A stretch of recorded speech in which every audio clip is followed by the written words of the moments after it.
जय माँ इंद्राक्षी, जय अम्बे। इंद्राक्षी धाम में दर्शकों आप सभी का हम हार्दिक स्वागत करते हैं। आज के दिन जिन जातकों का जन्म दिवस है, मैरिज एनिवर्सरी है, उन सभी को हमारी तरफ से बहुत बहुत शुभकामनाएं। आज के इस विशेष अंक में हम बात करने वाले हैं दशा, महादशा और प्रतंत्र दशा, अंतरदशा के बारे में। हमारे जीवन में ये महादशाएं अत्यधिक महत्व रखती हैं। ध्यान रखना, हमारे घर में किसी न किसी की कुंडली तो होती है। आपकी हो सकती है, आपके बच्चों की हो सकती है। महादशा का पीरियड बहुत खास होता है। उस ग्रह की विशेष कृपा, अनुकंपा या उस ग्रह का कुफल हमें उस समय में प्राप्त होगा। तो देखो, अगर किसी ग्रह की महादशा लंबी है, जैसे शुक्र की महादशा बहुत लंबी होती है, 20 साल की होती है। राहु की महादशा 18 साल की होती है, बहुत होते हैं 18 साल। राहु नेष्ट हैं, नेष्ट फल प्रदान कर रहे हैं, तो 18 साल व्यक्ति का जीवन कैसा हो सकता है। बहुत सारी चर्चाएं हैं इस अंक में, जरूर सुनिएगा। अपने ज्ञान के लिए सुनिए, अपने बच्चों के लिए सुनिएगा। आइए पहले आज का हम पंचांग देखें। 10 फरवरी सन 2025, दिन सोमवार, संवत 2081, माघ मास, शुक्ल पक्ष, तिथि आज त्रयोदशी है, नक्षत्र पुनर्वसु, राहु काल 7:30 से 9, दिशा सूल पूर्व दिशा। जन्म के साथ ही महादशा प्रारंभ हो जाती है और मरणांत तक किसी न किसी ग्रह की महादशा व्यक्ति के ऊपर चलती रहती है।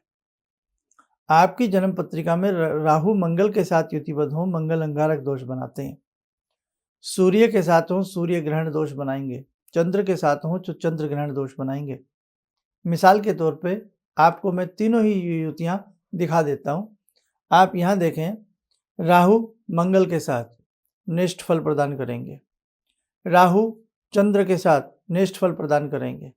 राहु बृहस्पति के साथ विद्या का हनन करेंगे।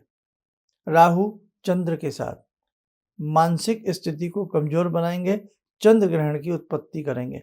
चाहे कुंडली के किसी भी भाव में यह स्थिति हो, लेकिन जिस भाव में होगी उस भाव को थोड़ा सा कमजोर और बना देंगे। और ऊपर से राहु की महादशा आपको चल जाए। 18 साल की राहु की महादशा होती है, बड़ी महादशा होती है। और यदि आपकी कुंडली में मिसाल के तौर पर शुक्र भी नीचे स्थिति में है या शुक्र भी कमजोर स्थिति के हैं, तो आप देखो कितनी डबल मार पड़ेगी कि राहु अंतरदशा में, इसके शुक्र अंतरदशा में राहु के साथ आ गए, तो उधर आपके राहु नेष्ट हैं, फल प्रदानकारी हैं, इधर आपके शुक्र अच्छे नहीं होंगे। और दोनों स्थितियां या गोचर में ऐसा कॉम्बिनेशन बने कि दोनों नीचता अवस्था में आ जाएं, तो वो समय यदि कोई ऐसा डिसीजन लेने वाले हैं, आप उस समय कोई नया काम करने वाले हैं, आप उस समय कोई बच्चे का एडमिशन कराने वाले हैं, आप उस समय उसको कहीं बाहर भेजने वाले हैं, आप उस समय किसी बड़ी अमाउंट में कोई कहीं पैसा लगाने वाले हैं, तो वो सोच समझ करके लगाइए। मंगल अंगारक दोष आपकी कुंडली में उत्पन्न है या मंगल शनि की युति आपकी कुंडली में उत्पन्न है और मंगल शनि में से किसी की एक की महादशा अंतरदशा उस समय चल रही है और उसी समय आपको प्रॉपर्टी में पैसा लगाना है, तो आप डिस्प्यूट में फंस जाएंगे, आपको दिक्कत हो सकती है। इसलिए ध्यान रखें, उस समय महादशा अंतरदशा का ब्यौरा जरूर ले लें। आप देखते हैं ना कि कोई भी ज्योतिषी आपकी कुंडली को जब पढ़ता तो आपको बताता अभी 1 साल आपका वीक है, अभी आप 6 महीने ये काम मत करें, अभी रुक जाएं। तो वो आपको आपकी महादशा, अंतरदशा और प्रतंत्र दशा के आधार पर बताता।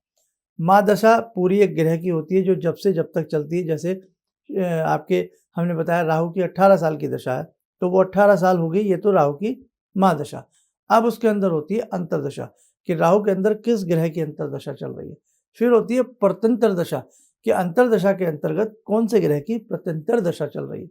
3 स्टेप बड़े फिल्टर हो जाते हैं आपकी कुंडली में। उसके आधार पर फिर आपका अच्छा बुरा वक्त गणित माइनस प्लस किया जाता है। तो मेरा यह कहना है कि जब भी आपके किसी ग्रह की महादशा हो, अंतरदशा हो और आप किसी एस्ट्रोलॉजर से नहीं मिलने जा रहे हो, कोई कुंडली नहीं दिखा रहे हो, तो आप अपनी महादशा का जो भी ग्रह चल रहा हो, राहु हो, केतु हो, शनि हो, मंगल चंद्र हो, तो उसके उस दिन, जैसे मंगल की महादशा मंगलवार, चंद्र की महादशा आपका सोमवार, रवि की महादशा रविवार संडे, है ना, शनि की महादशा शनिवार, बुध की महादशा बुधवार। क्लियर हो गया। राहु केतु के लिए हम शनि ले सकते हैं या राहु के लिए बुध भी ले सकते हैं, बस ये आप ध्यान रखें। तो उन दिनों में उन ग्रहों से संबंधित कोई ना कोई उपाय कर लें। कोई ना कोई मंत्र पढ़ लें, तो वो समय आपका बड़ा अच्छा बीत जाएगा। कहते हैं ना कि यार ऐसा समय चढ़ के आया कि सब कुछ बर्बाद हो गया। ऐसा समय चढ़ के आया, डे बाय डे हम लोग पिस रहे हैं, पैसे का नुकसान खा रहे हैं, हारी बीमारी में पिस रहे हैं। ऐसा क्या हुआ? अचानक ऐसा क्या हुआ? तो अचानक क्या होता है बेटे, आपकी महादशा चेंज होती है। वो आपको पता नहीं लगता, अचानक तो नहीं, वो पहले से सब कुछ प्लान है। आपकी महादशा चेंज हुई या आपकी अंतर्दशा चेंज हुई या आपकी प्रत्यंतर दशा चेंज हुई और वो समय आपके लिए वर्स्ट टाइम उत्पन्न हो गया। तो उस वक्त में यदि निकटतम कोई अच्छे एस्ट्रोलॉजर हैं तो अपनी कुंडली वहाँ ज़रूर दिखा लेनी चाहिए, ताकि वो उस समय का आकलन करके आपको कुछ विशेष उपाय प्रदान कर सकें। कहने का भाव कि आपने देखा हो कि कोई-कोई जीवन में समय पीरियड ऐसा आता है कि व्यक्ति बहुत अच्छी अमीरी के जीवन को जीता है, बहुत अच्छे से कमाई करता है और व्यक्ति का जीवन बहुत शानदार हो जाता है। और कई बार व्यक्ति के जीवन में ऐसा समय आता है, ऐसा डाउनफॉल आता है कि व्यक्ति एक बार गिरता है, दोबारा उठ नहीं पाता। यही महादिशाओं का खेल होता है, सांप-सीढ़ी के खेल की तरह कि साहब धीरे-धीरे, धीरे-धीरे आपने तरक्की की और जैसे गोटी-गोटी चलते हैं 99 पे जाकर के साँप डस लेता है और व्यक्ति घूम फिर कर के जहाँ से चला था, वहाँ पर आ जाता है और बल्कि वहाँ का भी नहीं रहता है। इसलिए हमारे सभी साधक ध्यान रखें, आपकी कुंडली हो या आपके बच्चों की कुंडली हो, अच्छे से किसी को दिखा करके उसकी महादशा, अंतर्दशा का उपाय करना चाहिए। और आजकल तो सभी के पास मोबाइल में सॉफ्टवेयर है, ऐप हैं इस प्रकार के, खुद भी आप देख सकते हैं कि मुझे कौन-सी महादशा चल रही है, कौन-सी अंतर्दशा चल रही है और मुझे कौन-सी प्रत्यंतर दशा चल रही है। तो आप ज़्यादा से ज़्यादा महादशा और अंतर्दशा के जो ग्रह चल रहे हों, उनका उसके हिसाब से उन दिनों में यदि उपाय करेंगे, तो आपको विशेष प्रकार का लाभ ज़रूर मिलेगा। ठीक है साथियों? तो आपको ये समझ में आया कि महादशा का प्रभाव जीवन में बहुत ज़्यादा होता है। इसीलिए कम से कम अपने बच्चों की वैदिक कुंडली बनवा लेनी चाहिए और वैदिक कुंडली बनवा करके जन्म से ही यदि उनके ग्रहों का पता लग जाए, क्या सही है, क्या गलत है और उनका हम उपाय करने लग जाएँ, कोई मंत्र पढ़ने लग जाएँ, बच्चों को कोई रुद्राक्ष पहना दें, उनके नाम से कोई यंत्र रख लें या उनके नाम से कोई ऐसा दान पुण्य हम करने लग जाएँ, तो उन बच्चों का जीवन संवर जाता है। तो स्टार्टिंग से किसी चीज़ को पकड़ लिया जाए तो ज़्यादा अच्छा रहता है। इसलिए ध्यान रखना, महादशा, अंतर्दशा का जीवन में अत्यधिक महत्व होता है। आइए समय हो चला आज की ध्यान साधना से जुड़ने का। जुड़ते हैं आज की महासाधना में भगवान श्री भैरव से। ॐ करकलितकपाला कुण्डली दण्डपाणिस्तरुणतिमिरनीलो व्यालयज्ञोपवीते क्रतुसमयसपर्याद्विघ्नविच्छेदहेतुर्जयति बटुकनाथा सिद्धिदा साधकानां जयति बटुकनाथा सिद्धिदा साधकानाम् ॐ देव्यराज्यसेव्यमानपावनाग्निपङ्कजं व्यालयज्ञसूत्रमिन्दुशेखरं कृपाकरं नारदादियोगवृन्दिवन्दितं दिगम्बरं काशिकापुरादिनाथ कालभैरवं भजे भानुकोटिभास्वरं भवाब्दितारकं परं नीलकण्ठमीप्सितार्थदायकं त्रिलोचनं कालकालमम्बुजाक्षमक्षशूलमक्षरं काशिकापुरादिनाथ कालभैरवं भजे शूलटङ्कपाशदण्डपाणिमादिकारणं श्यामकायमादिदेवमक्षरं निरामयं भीमविक्रमं प्रभुविचित्रताण्डवप्रियं काशिकापुरादिनाथ कालभैरवं भजे भुक्तिमुक्तिदायकं प्रशस्तचारुविग्रहं भक्तवत्सलंस्तमस्तलोकविग्रहं भूतसङ्गनायकं विशालकीर्तिदायकं काशीवासलोकपुण्यपापशोधकं विभुं नीतिमार्गकोविदं पुरातनं जगत्पतिं काशिकापुरादिनाथ कालभैरवं भजे काशिकापुरादिनाथ कालभैरवं भजे। कवच बना लें, ध्यान करें, भैरव जी का शुभ आशीष हम सबके ऊपर बरस रहा है।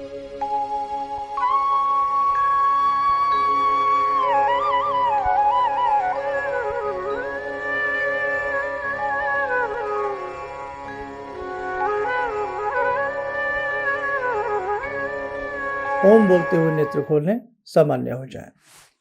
इसीलिए आपकी जब भी कोई एस्ट्रोलॉजर कुंडली देखेगा तो आपने देखा होगा बहुत ज्योतिष आपको आपकी महादशा के आधार पर रत्न पहना देते हैं कि अब शुक्र की महादशा है हीरा पहन लें, अब शनि की महादशा है नीलम पहन लें, अब बृहस्पति की महादशा है पुखराज पहन लें। लेकिन ऐसा एकदम उचित नहीं मुझे लगता, क्योंकि 18 साल की राहु की महादशाई तो कैसे आप 18 साल घूमें भाई, उसमें अंतरदशा भी है, प्रधन दशा भी है, राहु का बला बल भी है, बहुत सारी चीज़ें देखनी पड़ती हैं। बस सबसे अच्छा तरीका यही है, रतन भले ही ना पहने, बेटर यही है कि आप उस महादशा का दान कर लें। जैसे मंगल की महादशा है तो मंगल का रंग लाल होता, मंगलवार के दिन गुड़ बांट दें, गुड़ गाय को खिला दें, गुड़ वाली रोटी खिला दें, गेहूं पक्षियों को डाल दें, घी का दान कर दें, लाल वस्त्र किसी को दे दें। और आजकल तो नेट पे हर ग्रह का दान भी आपको मिल जाएगा कि मंगल का क्या क्या दान होता है, सूर्य का क्या दान होता है, सारी चीज़ें बहुत ईजी हो गई हैं बेटा अब। तो इसलिए ध्यान रखना, महादशा अंतरदशा का दान करें या उसका मंत्र जपें या उससे संबंधित किसी रंग आदि का दान कर दें तो आपके लिए आपको बहुत अच्छा लाभ मिलेगा। चलिए, आप सब स्वस्थ रहें, सुखी रहें। इन्हीं शुभकामनाओं के साथ हम अपनी वाणी को विराम देते हैं। जय जय अम्बे।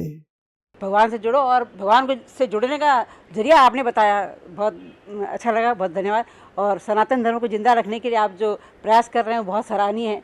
हम लोग को मौका मिला है, हम लोग भाग्यशाली हैं जो आपके करीब आने का हम लोग को मौका मिला है।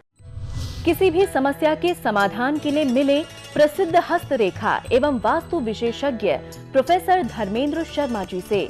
नोट: शिविर में भाग लेने हेतु एवं व्यक्तिगत रूप से मिलने के लिए कॉल करने का समय सुबह 10 बजे से शाम 6 बजे तक। हमारे विभिन्न ज्ञानवर्धक कार्यक्रम देखने के लिए आप हमें अभी सब्सक्राइब करें, बेल आइकन को प्रेस करें ताकि आप देख सकें हमारा कार्यक्रम सबसे पहले। और अधिक जानकारी के लिए फेसबुक पेज को लाइक करना न भूलें।